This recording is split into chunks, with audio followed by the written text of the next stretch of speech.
They never called it endurance at first. They called it strength. The ability to stay calm when things were unfair. The ability to keep going when others would have complained. The ability to absorb pressure without making it visible. I was praised for that. Quietly. Repeatedly. Enough that I began to believe it was who I was, not what I was doing. And that's how the measurement started. Not by what I needed. Not by what I deserved. But by how much I could take without breaking. The more I endured, the more dependable I seemed. The more dependable I seemed, the more weight was placed on me. Slowly. Carefully. Always justified. Always framed as trust. You can handle it. You're strong enough. We rely on you. What they didn't say was just as important. No one asked if I wanted to handle it. No one checked whether I was tired. No one noticed what it cost. Endurance became my currency. And like any currency, once it circulates long enough, people stop thinking about where it comes from. At first, I didn't mind. There's a quiet pride in being the one who doesn't flinch. In being the steady presence when everything else feels unstable. I told myself it meant something. That it made me valuable. But value measured that way is unstable. Because endurance doesn't earn rest. It earns expectation. I noticed it in small moments. How requests came with assumptions attached. How my discomfort was treated as irrelevant background noise. How saying yes was no longer appreciated, it was required. And still I endured. Not because I was unaware, but because walking away felt like weakness. Because stopping felt like failure. Because somewhere along the way, I'd been taught that resilience meant silence. They praised my patience while increasing the pressure. They admired my calm while pushing my limits. They admired my reliability while quietly disrespecting it. And I let it happen longer than I should have. There's a moment when endurance stops being strength and starts being permission. Permission for others to take more. Permission to cross lines they'd never cross with someone who resisted. I didn't see that moment clearly when it arrived. I only felt the shift afterward. Conversations changed. Gratitude thinned. Expectations hardened. What used to be requests became obligations. What used to be appreciation became entitlement. Still framed politely. Still spoken calmly. But heavier every time. I was no longer seen as someone choosing to carry weight. I was seen as someone built to carry it. And when you're seen that way, your limits stop being real to other people. I remember the first time I realized my endurance had become invisible. I spoke up, not angrily, not dramatically, just honestly. I acknowledged the strain. I named the cost. The response wasn't concern. It was discomfort. Not because I was hurting, but because I was disrupting the measurement. The unspoken agreement had been simple. I endure, they remain comfortable. And by naming the imbalance, I'd broken that agreement. From that moment on, something subtle changed. I was still relied on, still leaned on, but I was no longer fully respected. There was an edge now, a quiet irritation that I dared to acknowledge, what everyone else benefited from ignoring. That's when I understood something critical. They didn't value my endurance because it was noble. They valued it because it was convenient. And convenience doesn't inspire care. It inspires use. The system around me wasn't built on mutual support. It was built on my tolerance, on my silence, on my willingness to absorb pressure, so no one else had to. As long as I endured, everything functioned. And that was the problem. Because systems that rely on one person's endurance eventually test how much that person can lose without collapsing. I didn't collapse. I didn't explode. I didn't rebel. I noticed. And noticing changed everything. Because once you see the measurement clearly, once you realize your worth is being calculated by how much pain you can quietly withstand, you can't unsee it. The question stops being how much more you can take. It becomes whether you should keep taking it at all. And that was the moment the real shift began. Once I saw the measurement, I started seeing it everywhere. In how praise only came after exhaustion. In how silence was rewarded more than honesty. In how discomfort was treated like proof of commitment. The pattern was subtle, but consistent. The more I tolerated, the more acceptable it became to give me less in return. Less patience, less consideration, less respect. Endurance wasn't just expected anymore. It was assumed. I noticed how quickly my limits were challenged after I proved I could survive without reacting. How boundaries, when I tried to set them, were treated like temporary obstacles rather than permanent lines. You've handled worse. You're stronger than this. It's not that big of a deal. Each sentence sounded supportive on the surface.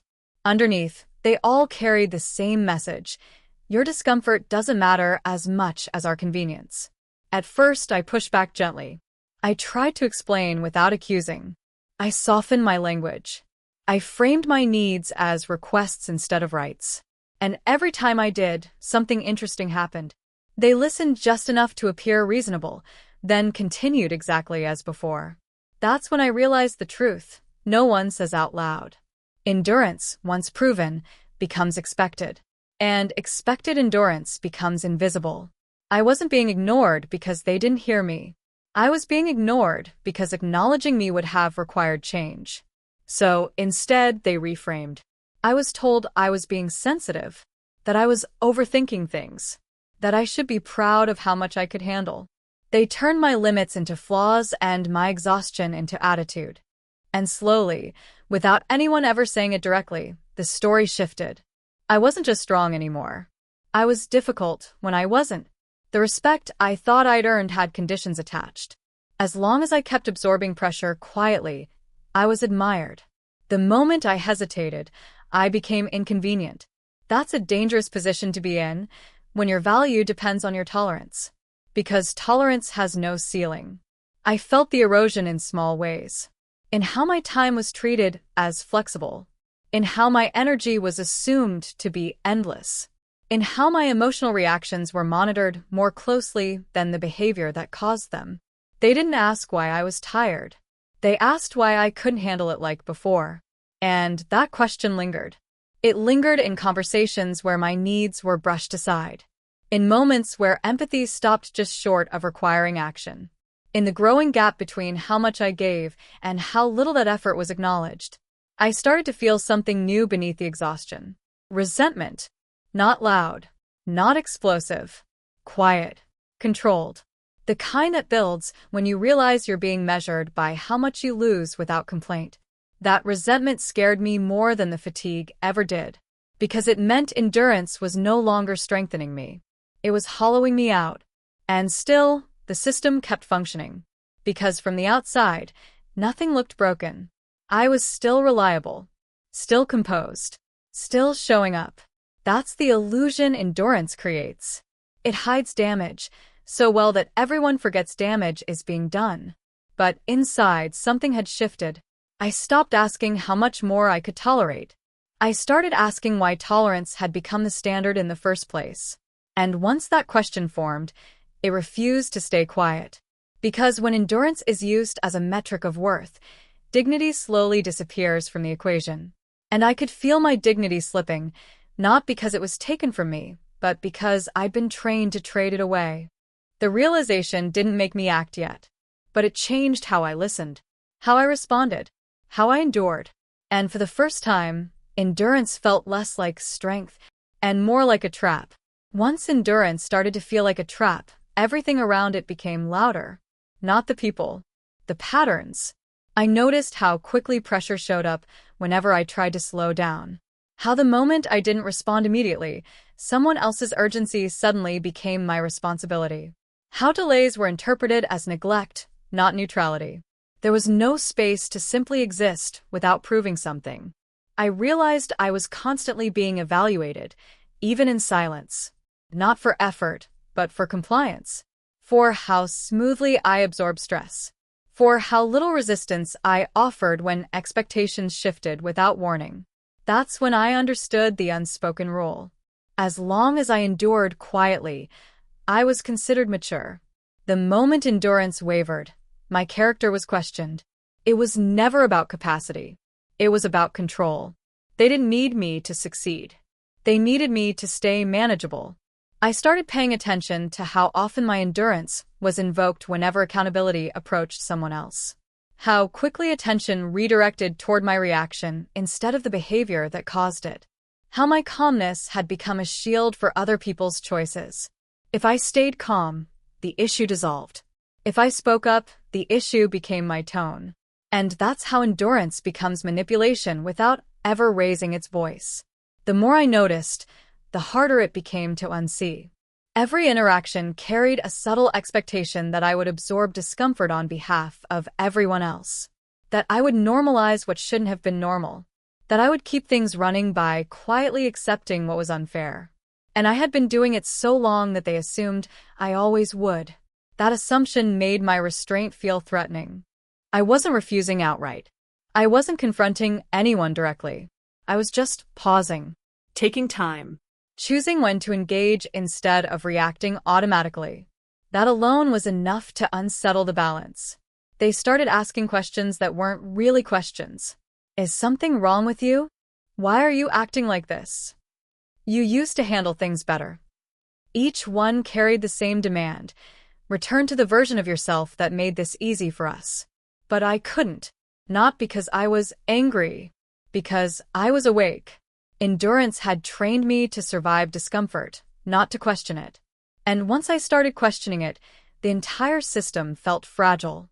Like it only worked as long as one person didn't notice how uneven it was. That realization was isolating. When you stop playing your role, people don't always confront you. Sometimes they wait. They apply pressure indirectly. They test whether this change is temporary. They assume exhaustion will bring you back. I felt that expectation hovering around me. In the pauses. In the silence. In the way people behaved as if this version of me was a phase that would pass. But something inside me had already shifted. I could feel how much of my identity had been built around enduring. Around being the one who never complained. The one who kept going. The one who made things easier by costing myself more. Letting go of that identity felt like stepping into unknown space. If I wasn't the one who endured, who was I?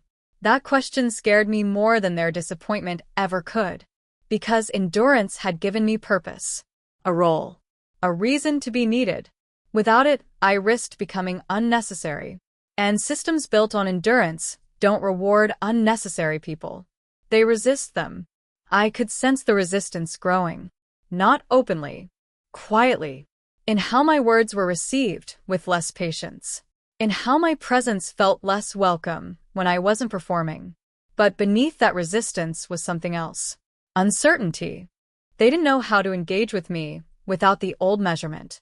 Without endurance as proof of worth. Without tolerance as evidence of loyalty. And that uncertainty revealed the truth. They didn't value me despite my endurance. They valued me because of it. And once endurance was no longer guaranteed, my position in the system became unstable. That instability wasn't my fault. But it was my responsibility to decide what came next. Because continuing to endure would mean continuing to disappear. And stopping meant something would have to give. I just didn't yet know how hard they would push when the old measurement stopped working. The pressure didn't arrive all at once. It crept back and disguised as concern. People started checking in more often, but not to understand me. To monitor me, to see whether the pause I had introduced was cracking, whether I was returning to form, whether endurance was quietly reactivating. Their words were soft. Their expectations weren't. I noticed how quickly support turned conditional, how patience shortened the moment I didn't absorb inconvenience the way I used to, how even small boundaries were treated like disruptions instead of decisions. That's when I realized something uncomfortable. My endurance hadn't just made things easier. It had trained everyone around me. They had learned exactly how far they could lean without asking.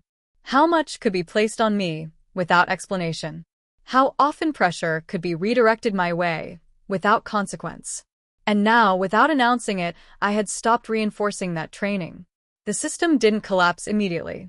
It recalibrated. Responsibilities were framed as favors. Expectations were wrapped in praise. Pressure was delivered with smiles. As if appreciation could substitute for fairness. I was told how valuable I was usually right before being asked to take on more. I was thanked, usually after something crossed a line. And for a moment, I almost slipped. Because endurance doesn't disappear quietly. It argues for itself. It whispers that this is just how things are. That pushing back creates unnecessary tension. That tolerance is still the safer choice. But something had changed in how my body responded. I felt resistance before my mind caught up. A tightening. A pause. A refusal that didn't need justification. I started saying no to things I used to absorb without thinking. Calmly. Without explanation. Without apology. That calm refusal unsettled them more than anger ever could have. Anger fits the old script.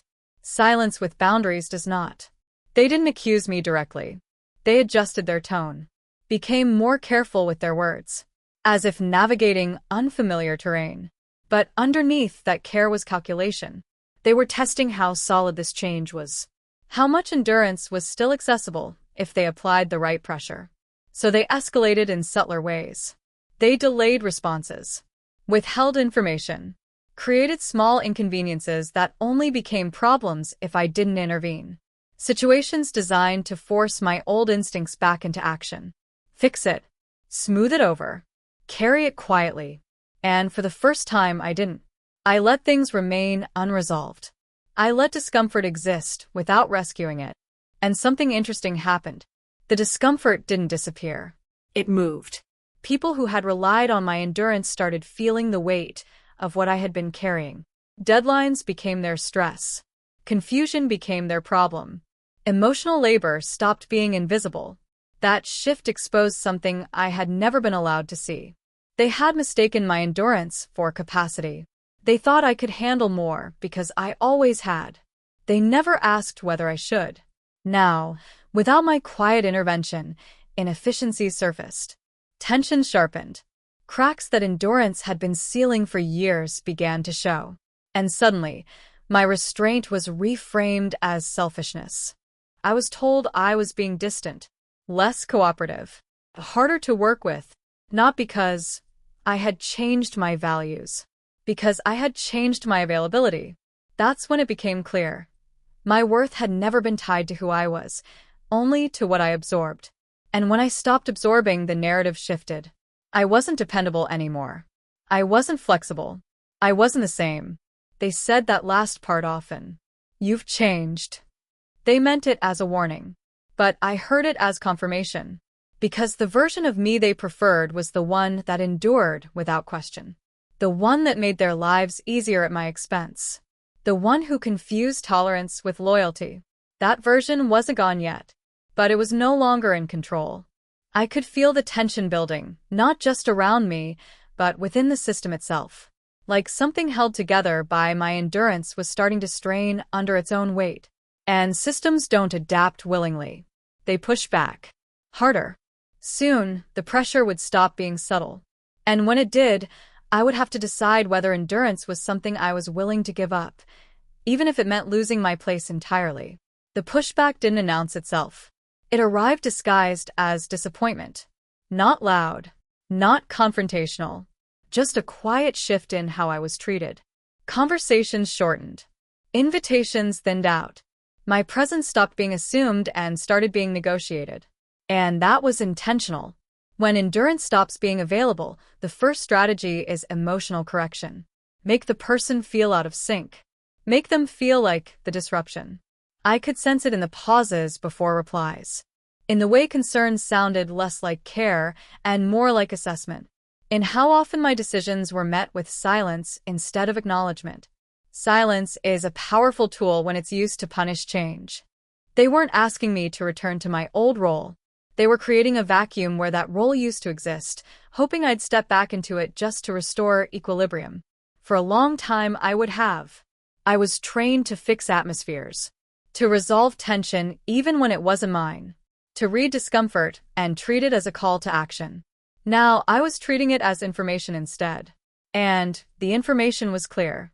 My endurance had been the glue. Without it, things felt unstable. So they tried a different approach. They reframed the past. Suddenly, all that endurance I'd given wasn't sacrifice. It was preference. Something I had chosen, therefore something they weren't responsible for. You never said no before. That sentence came up more than once. Not as curiosity. As evidence. As if my silence had been consent. As if tolerance erased obligation. That's when the guilt surfaced. Soft reminders of everything they had done for me. Casual mentions of support, favors, moments of generosity. Carefully selected, strategically placed. The message wasn't spoken outright. You owe us. I watched how easily history could be edited when endurance stopped covering the costs. How quickly sacrifice became invisible once it was no longer renewable. And for the first time, I didn't rush to correct the narrative. I didn't explain myself. I didn't justify my boundaries. I didn't try to be understood. I let the misunderstanding stand. That was new territory for everyone involved. Because misunderstanding used to be intolerable to me. I would clarify, soften, reassure. I would carry the emotional weight of keeping things clear. Now I was letting ambiguity exist. And that unsettled them more than conflict ever had.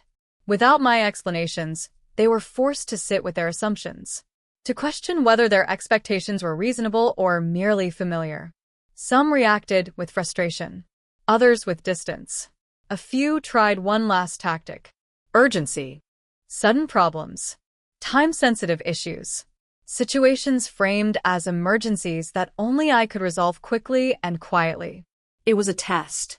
If I stepped in, endurance would be restored. The system would stabilize.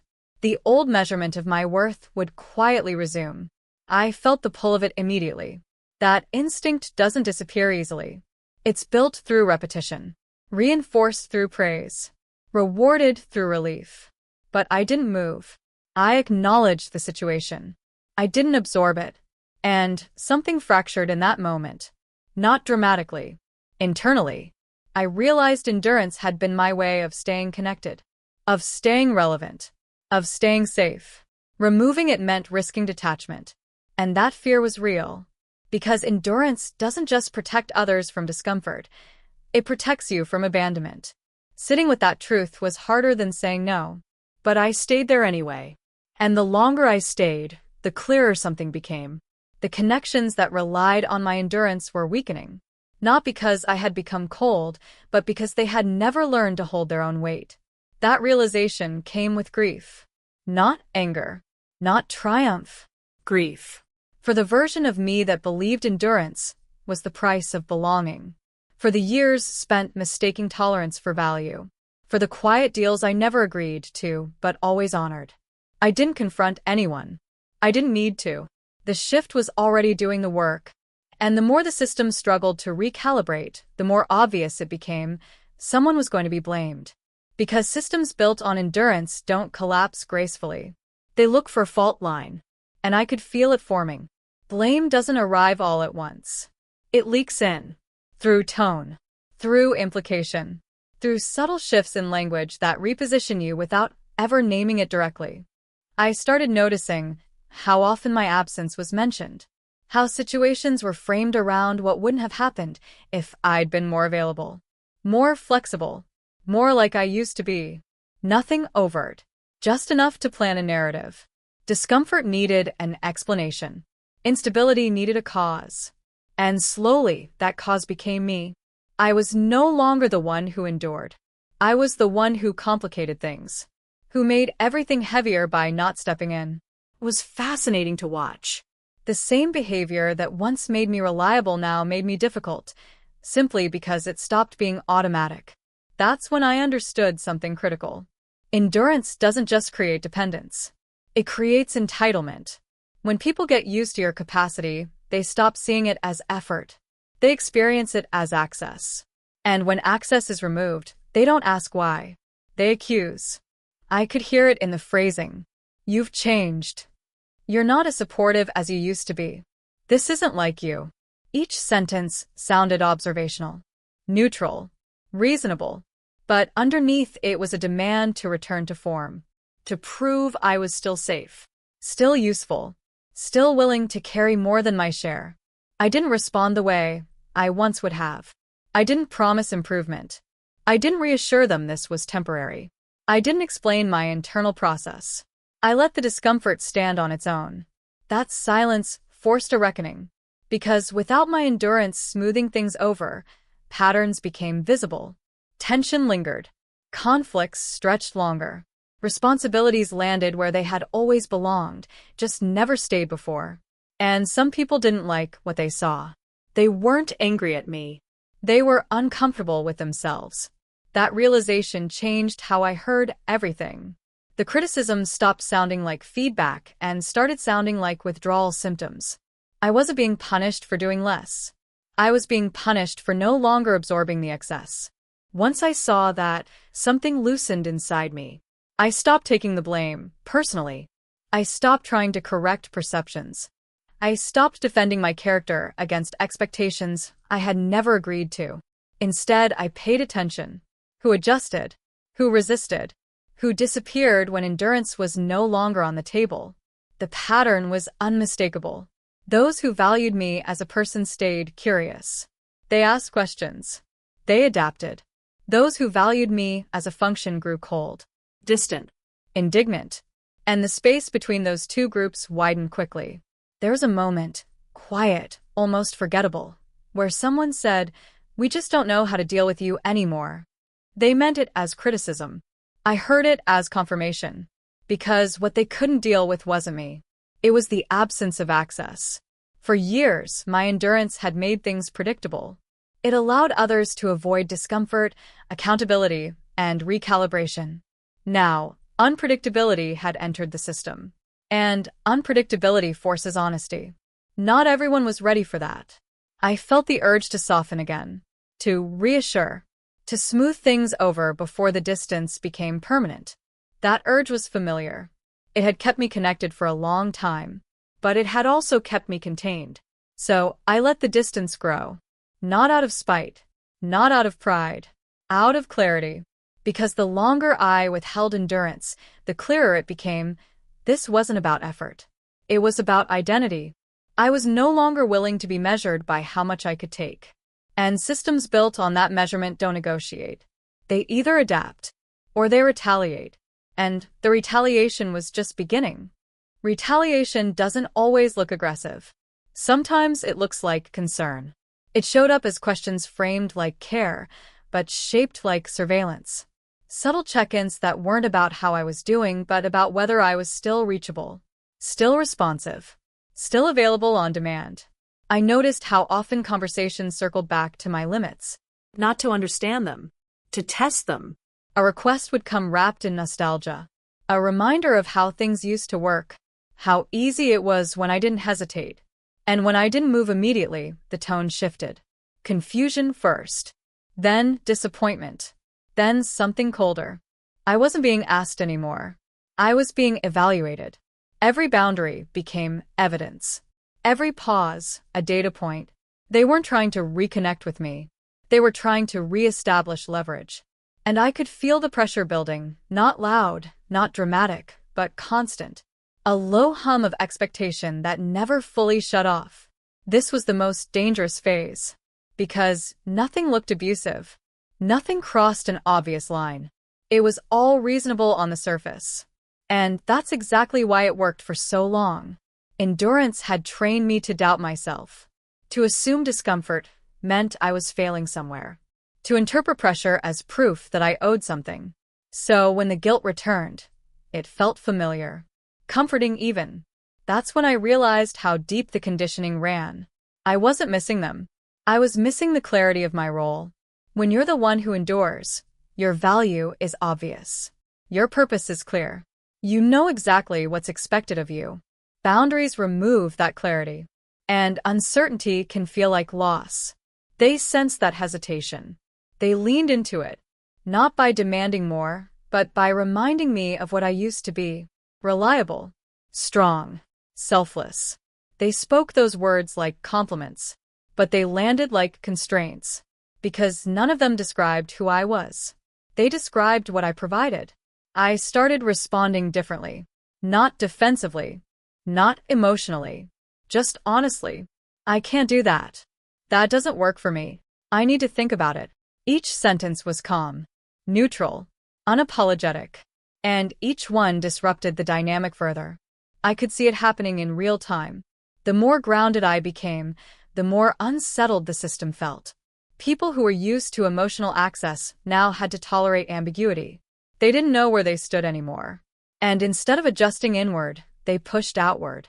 Subtle accusations appeared. Distance was framed as punishment. Autonomy was framed as rejection. They acted hurt by choices that had nothing to do with them. That's when the truth became unavoidable. My endurance had been mistaken for consent, and withdrawing it was being treated as betrayal. There was a moment where someone said, "You don't seem to care like you used to." I paused before answering, because they weren't wrong. I didn't care the same way. I no longer cared at my own expense, and that difference mattered more than anything I could explain. I didn't argue. I didn't justify. I just let the statement exist. That silence did something unexpected. It exposed the imbalance. Because if care only counts when it hurts you, then it was never care to begin with. That realization settled slowly, painfully, liberating. I began to see how often my endurance had been used to avoid difficult conversations.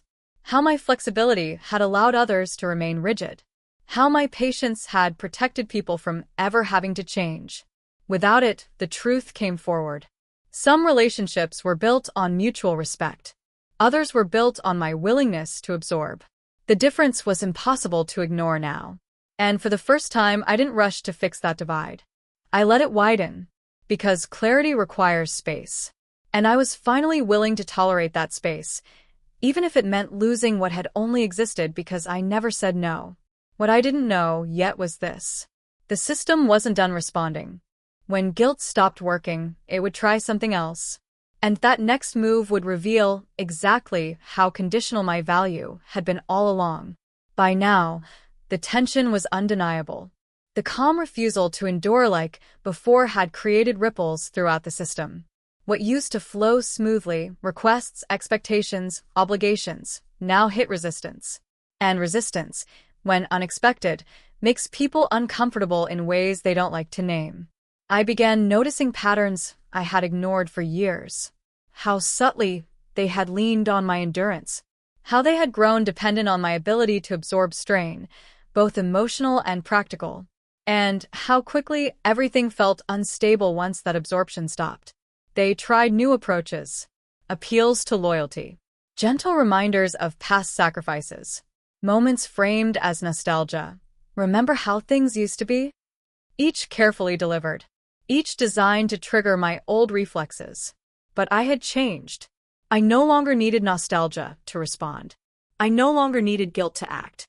I was watching clearly, and I didn't act. Instead, I observed.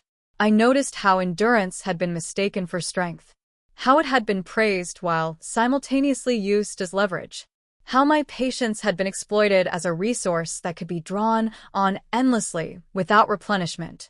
And I realized the system's stability had always been artificial. Its equilibrium maintained not by fairness or understanding, but by my willingness to carry discomfort that didn't belong to me. Every boundary I set now revealed cracks. Every refusal exposed truths that had been hidden by quiet compliance. And the system flinched. Not violently, not dramatically, but subtly, insidiously. There was a soft escalation. A tension that didn't need to shout. A constant undercurrent reminding me that the comfort of others had always depended on my sacrifice. I also noticed how quickly responsibility had been reassigned in my absence. Tasks that were once shared or unclear were now pointed directly toward me in private conversations. Requests arrived framed as urgencies. Expectations presented as inevitabilities. It was clever because it wasn't explicit coercion. It was the subtle art of making me feel guilty for not resuming my old role. And yet, I didn't resume it. For the first time, I began to see the effect my endurance had had on people. Not just on their comfort, but on their accountability. How easy it had been to ignore their own responsibility when I silently carried it for them. How many decisions were delayed or avoided because they relied on me to absorb the consequences. The truth hit hard. Endurance had not made me indispensable. It had made others dependent. And dependence is fragile. It cracks easily when the source of stability withdraws. They didn't react with open anger. That would have been too obvious. Instead, they adapted in quieter, more manipulative ways. The pleas sounded measured. The reminders framed as suggestions. The discomfort redirected in such a way that I would feel responsible for solving what wasn't mine to fix. Every day was a test. Every interaction a challenge to see if I would revert to the old pattern. To see if I would reassure. To see if I would absorb. And I didn't. Each refusal to act automatically was a tiny act of rebellion. Not explosive, not dramatic. Calm, steady, unyielding. And the more I resisted, the more the system strained. I could feel it in the subtle tensions between people. The impatience that now surfaced in ways it hadn't before. The silent frustration that no one could quite articulate. Because the truth they had avoided for so long was now unavoidable. The system functioned not because it was fair or efficient, but because I endured. And endurance was no longer available. They had no plan for this reality. No roadmap for navigating life without someone to absorb all the discomfort. No guide for accountability, responsibility, or conflict without me mediating it silently. And that made everyone uneasy. Not angry. Not vindictive. Just unsure. Vulnerable. Forced to face the imbalance they had comfortably ignored for years. I could feel it in subtle glances. In hesitant conversation. In indirect questioning. The equilibrium had shifted, and the shift was permanent. And that's when I realized the system wasn't collapsing. It was recalibrating, painfully, awkwardly, and visibly, and my endurance was no longer part of the equation. For the first time, my presence didn't guarantee peace. My absence didn't guarantee chaos. The power had shifted. And with that shift came clarity. The way things had always been wasn't the way things needed to be. By now, the consequences were unavoidable. The subtle tensions that had been simmering for weeks became visible. Conversations grew shorter, decisions slowed, and the old pattern of smooth functioning was fractured. I could see it in the way people looked at each other, uncertain who would take responsibility next. The system that relied on my endurance was straining under its own weight. I realized how much I had carried quietly, how many small pressures I had absorbed that no one else wanted to acknowledge. Every inconvenience, every conflict, every emotional burden I had smoothed over was surfacing again, now landing on others. And it wasn't pretty. People who had depended on me now faced choices they had avoided for years. Responsibilities they had ignored suddenly required attention. Emotions that had been deflected back at me now needed to be processed by those who had avoided them. And the system reacted in confusion, frustration, and, in some cases, outright blame. It became clear that my endurance had hidden cracks in relationships and routines for years. Without it, inefficiencies, resentments, and misunderstandings surfaced. The very things I had been quietly compensating for became impossible to ignore. Some people tried to redirect the responsibility back to me, framing their discomfort as evidence that I should step back in. But I refused. Calmly, steadily. I let the tension exist. I let the discomfort exist. And that's when it became undeniable. The old equilibrium had been built entirely on the illusion of my endurance. The system hadn't collapsed because I left. It had collapsed because it had never been fair. It had functioned only as long as I silently carried what wasn't mine to carry. I also began to see the psychological shifts in those around me. Frustration became impatience. Impatience became defensiveness, and defensiveness slowly turned into projection. Suddenly, minor errors or delays were interpreted as failures, and I was blamed for outcomes that had never been under my control. The very fact that I had chosen not to endure was now treated as evidence of my selfishness, as if my refusal to carry endless weight was a moral failing. Yet, at the same time, I could see the truth more clearly than ever. The real failing had been the system itself, a structure that relied on one person's silent labor while giving nothing in return. That insight shifted everything internally. I felt a quiet strength I hadn't experienced before. Not pride, not triumph, just clarity. Clarity that my boundaries were necessary. That my value wasn't determined by how much I could absorb, but by who I am when I refused to disappear. And I began to notice subtle changes among others as well. Some grew uneasy, finally forced to confront their own accountability. Some attempted to restore balance by stepping up, though it was uneven and awkward. And some simply resisted, clinging to old assumptions and seeking to punish my withdrawal emotionally. Every interaction became a test of whether the old measurement of my worth could be reinstated. But it couldn't. My endurance was no longer a currency they could spend freely. My silence was no longer compliance. My patience was no longer permission. By the end of this period, one thing was undeniable. The consequences of endurance were visible for all to see. And the hidden truths, the imbalance, the exploitation, the misuse of resilience, could no longer be denied. I had changed the measurement, and everyone involved was now forced to reckon with that new reality. The question that remained was simple but heavy. Would they adapt to a system that required honesty and shared responsibility, or would they continue trying to punish the person who had stopped carrying the invisible weight? That question hung in the air, unresolved, as the emotional landscape shifted permanently. The shift was complete. By now, the system had either adapted or revealed its true nature. Some relationships had strengthened, reshaped around clarity and mutual respect. Others had frayed, exposing the fragile dependence that had been hidden for so long. And in every corner, one truth was undeniable. My endurance was no longer the metric of my value. I wasn't needed because I tolerated everything anymore. I was noticed because I existed with limits, with boundaries, with a refusal to disappear for the comfort of others. That alone had transformed how people interacted with me, how they responded, how they accounted for themselves, how they measured their own choices. It wasn't easy. Not at first. There were moments of guilt, subtle pressure, attempts to manipulate, and quiet judgment. But each time, I reminded myself, endurance had been my choice, yes, but it had never been my responsibility to carry the weight of someone else's unwillingness to face their own accountability. I began noticing small victories.